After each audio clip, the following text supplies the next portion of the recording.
Hey guys, Jason here from the Fit Dads Club. And today I want to talk to you about one thing that we get asked all the time, which is why not meal plans? Why don't you guys do meal plans or why don't you offer them as a main thing that you do? And this is something that I think is relevant for everyone in the fitness industry is to understand why meal plans suck. Most people, when they think about doing a transformation of some kind, like getting a body transformation or hiring an online coach, they think, oh, they're going to give me a meal plan, they're going to give me a training plan, right? Now, a training plan, you can be a little bit prescriptive with. You can tell people, all right, if you've got certain injuries, you can do certain other movements. But when it comes to a meal plan, there are so many foods, so many different foods, so many different tastes, so many different things to consider that to actually offer someone a meal plan or to go in thinking, oh, a meal plan is going to be what solves my problems, it's just fucking not. And I just want to go through the reasons why that is. So you have a reference point to understand why a coach may not be offering you a meal plan, or if they do, why it might not actually be the best end outcome for you. So why are they not all that bad? So, what are some of the pros of meal plans? Number one is they provide structure and they give you an idea of how a day can look. Some people will be going into this having absolutely no idea what to eat in the first place. They'll be eating all sorts of random shit. They won't really be tracking their food or understanding anything about nutrition to get started with. And if you're in that place, a meal plan or a sample meal plan can give you a bit of an idea of, all right, well, what kind of foods should I be looking at? What kind of things should I be including? But this can also be covered with other different points, which I'll talk about a bit later on. So they can provide you structure, and they can definitely, if you're just getting started, you're like, you know what, I just need something to kind of latch onto to get started with because my nutrition is really, really bad. They are something that can help in that regard. Number two, they give meals that someone may not have thought of before. So they can give you ideas or combinations because your coach or the person you're working with may just have a different experience in terms of food and different experience in terms of certain, food types and meal varieties that you may not have thought of before. So they can give you a bit of an exposure to different kinds of meals, different ways of cooking things. Next is it takes away decision making. This is a very big one, especially for people who are either really deep into like a competition prep, which I'll talk about in a bit, or for people who just really struggle with decision making. They struggle with, oh, what should I eat? What shouldn't I eat? And a self-made meal plan is a very different story than something that's prescribed by someone else. So if you have a self-made meal plan, something where you've taken a look at your week and you say, cool, this is what I'm going to eat at these certain times for these certain meals, that is a very different story than someone else, someone external to you, telling you what you should be eating, I guess, without enough input from yourself. That's the real key here. There's a number of different reasons why meal plans don't work out well when someone is just giving you a generic, I could tell you to eat chicken breast, broccoli, and rice, or to eat an egg white omelet for breakfast. That might not be within your daily routine. You might not cook breakfast, right? You might have something on the go. You might not be able to take a hot lunch with you where you're going. You might have to have something that's cold, right? And it can't be reheated. So chicken and rice is off the table. So taking into account those things does require input from yourself. So, in my opinion, it's important to make sure that when you are looking for a nutritional change, you're not being lazy about it and just wanting someone to give you something to do so I don't have to think about it, right? There's a difference between taking away the decision making process and making sure you're not getting overwhelmed with decision fatigue, which is what a meal plan can do, and planning your meals in general can do, versus being lazy and just saying, oh, I just want someone else to tell me what to do. I don't want to have to figure it out. This is your fucking life. These are your fucking meals. These are the things that you're eating. These are the things that are going to determine your results and your health in the long term. You should be taking a vested interest in learning about this shit. Number four is that it's useful for competition prep and for simplicity for people who have less control over their food. For example, FIFO workers. Now, a lot of people who work fly in, fly out will tend to have meals in like a Bain Marie. They'll have a number of different options for each meal. And as a result, you can just tell them, cool, well, if these are your options, let's go for this much chicken or this much steak and make sure you get mashed potato and the veggies. And that's what you're going to focus on for dinners, right?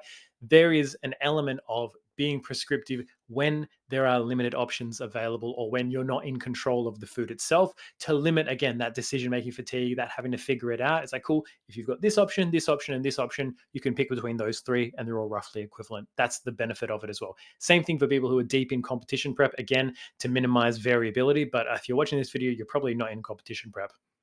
It does provide some good short-term results because most of the times a meal plan is not going to include, hey, have 2 blocks of Cadbury chocolate or make sure you have a pint of ice cream on the evening if you're feeling sad. Like that shit's just not going to be in there. So it's going to eliminate a hell of a lot of the snacky foods that we will tend to eat that will bump up our overall calorie load. And as a result, you'll probably get pretty good results. The real issues with meal plans. Number one, They don't teach you anything about food other than really perpetuating good and bad foods. We get this question all the time. Oh, what are the things I should be eating? What are the things that I shouldn't eat or that I can't eat? And our answer is always there's nothing like that. There's nothing that is has to be eaten and there's nothing that's off the table. There are some more nutritious foods and there are some less nutritious foods, but they all serve a purpose. I was chatting to a client today who has like 40 grams of dark chocolate on an evening. And because it fits within his calories and within his goals, he can have it. He's like, oh, is that like okay? I'm like, yeah, 100%. That's perfectly fine because you're not going over your calorie goal. You're not going over the limit of what you will need to eat in order for you to lose body weight, which is your goal, or more specifically losing body fat, which is the goal. And it's not a bad thing, right? There's no such thing as good and bad. There's just more nutritious and more filling and more voluminous and less nutritious and less filling, right? That's the spectrum that we have to work on. And meal plans tend to perpetuate the idea that certain foods are good and certain foods are bad. You can only include some foods and not others. And that is why it's up to you to decide what is worth including in your diet and what isn't.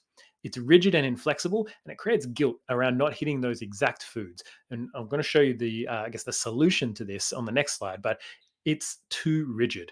It's too inflexible. It doesn't allow for things like taste, budget, family meals, social events. I could tell you to eat, I fillet tenderloin for 3 meals a day. Yeah, it's super lean, but it's also fucking expensive, right? Especially nowadays. So don't get too caught up in certain foods. Don't get too caught up in the idea of you have to hit certain things because they're not going to be able to take into account everything. I personally don't love seafood. So if I was ever doing a meal plan for someone, I'm never going to think about including seafood in their diet, even though they may love it and it may be really budget friendly for them. It may be really enjoyable for them. But for me, it's not. So I'm not even going to think about it, right?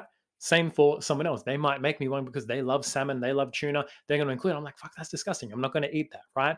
So those things aren't always taken into account. This is again why we recommend you coming up with your own meal plan. Very different story than trying to get one from someone else just so you don't have to think about it. It can cause a lot of yo-yoing. A lot of people will either go, I'm on the plan or I'm off the plan, right? They'll either be on the meal plan, eating all of the right foods, the quote unquote right foods that are on that plan, or because they haven't really learned anything about food, they're just going to go, well, how do I eat now that I'm not trying to lose weight anymore? What do I do? Do I just keep eating the chicken and the egg whites? And how do I reintroduce foods that I enjoy? How do I create a plan that actually, works for me for the long term? Otherwise, I'm just eating egg whites and chicken for the rest of my life. That's fucking boring, right? That's not what we want life to be. So it can cause that yo-yo effect, and it's usually the reason why is it's usually a drastic change from your normal eating. If you're having, peanut butter on toast for breakfast, and then you're having a sausage roll for lunch, right from the server, and then you're having in the afternoon you're having like a dare iced coffee, and you're having a meat pie, and then in the evenings you're having like a lasagna or whatever the wife makes or whatever the family is making for dinner, right? That is all going to go out the window. And it's like, all right, well, now I've got to prep chicken and rice to take with me. I'm abusing chicken and rice here, but that might be something that you do. And then it's like, all right, well, in the morning now I'm having egg white omelets instead of having 2 pieces of toast, right? It's a very different scenario. It's a very big, drastic change from your normal eating, which is why what we want to do. And I guess the solution here is looking at tracking macronutrients to give you an understanding of how to build meals that hit your goals within your constraints, right? And I don't just mean your constraints as in your calories and your protein and your carbs and your fats, right? The things that make up food. I just mean your time constraints, your taste constraints, your budget constraints. All of these things are things to consider when you're looking at building a diet or building a meal plan for yourself. You have to take into account how much should I be eating, but also what is my prep time, right? If I'm not eating breakfast or I'm running out the door really quickly in the morning, I'm not going to make an elaborate meal. I'm going to grab a shake or a smoothie and then head out the door, right? If you don't get particularly hungry in the morning, you might have nothing at all. You might do an intermittent fast until midday or so, and then you'd have a lunch there. You might have to be on the road a lot. So you might have to know about what are the takeaway options that really fit your goals, whether it's like Subway or Nando's or getting Guzman, whatever it is. You have to find the plan that works for you, and tracking macronutrients and understanding what is actually in food by increasing your nutrition IQ. It'll let you make better quality choices. We all eat 3 times a day, right? 3 to 4 times a day. Some of us eat two, whatever. Some of us eat more, but we all eat every day. So it's important for us to actually learn about food. These are the stuff that we're not really taught in school. We're not really taught how to create and build a diet. We're given the food pyramid and saying, oh, eat more from here and less from here. And that's really it. But if you understand tracking food and you understand, number one, what is the number of calories and what are the number of proteins, carbs, and fats that are in common foods that you tend to eat, you can then look at how do you make simple swaps from that, like trading your fatty ground beef for extra lean beef mince, the one with a much lower fat percentage, because that's going to give you a much better result. Number one, less saturated fat, but also number two, less overall calories. And you can substitute that in many of the dishes that we tend to eat. Things like beef sausages, knowing that they are super, super, super high in fat and they're really untenable in a fat loss diet for most people. What can we trade them out with? Well, there's chicken sausages that are a hell of a lot lower in fat, a hell of a lot higher in protein. Kangaroo sausages, even if you can get across away from the idea of that, it's yeah, they're a lot higher in protein as well. So you've got options available for simple swaps that don't drastically change the meals that you're eating. They instead allow you to say, okay, cool. Well, this allows my meal to be less calorie dense. It allows it to be more filling, to include more protein, which is what the goal is for most people when they're getting started on a fat loss plan. They need to increase their protein intake majority of the time, increase their vegetable intake, and usually decrease their calorie intake, which by doing those first two things, the second one will kind of happen naturally for a lot of people. So in order for you to get results long term, you need to stop thinking about, well, what is the prescription of a meal plan of things that I have to eat, and start thinking about, well, how can I educate myself so that I understand, well, what is the right sort of diet for me? What is the right combination of breakfasts and lunches and dinners and the way that we tend to cook, whether it's you who cooks or whether it's your partner, you have to have them be on board as well, right? You're not going to be forcing them to boil you 5 chicken breasts every single night. So you have to have an understanding of what is in food. And that is just fundamentally, if you want to make this change long term and you want to create a sustainable transformation where you don't yo yo and you don't put in another 10 kilos on over the next 5 years and lose it again and do this again and again and again, it's going to require some education. That's going to require some time. And I know that's uncomfortable for a lot of people. It's going to require being willing to admit, hey, I don't know much about this area. I don't know much about health and fitness, or I don't know much about nutrition, even though I've been eating, every single day for all of my life. It's not something that everyone knows, and that's okay. So it's important to ask people, to ask for help. But I understand that the nutrition space is very divided. There's a lot of things people saying seed oils are bad, fruit and vegetables are bad for you now, apparently. But no, it's saturated fat and meats that are bad for you, right? Everyone's got a different opinion and a different idea of what is and isn't bad for you. And they're all among the weeds. They're all arguing the minutia of shit that doesn't actually matter for most average people. So if you are an average person, if you are someone who's like, fuck, I just want to understand food a little bit better and eat a little bit better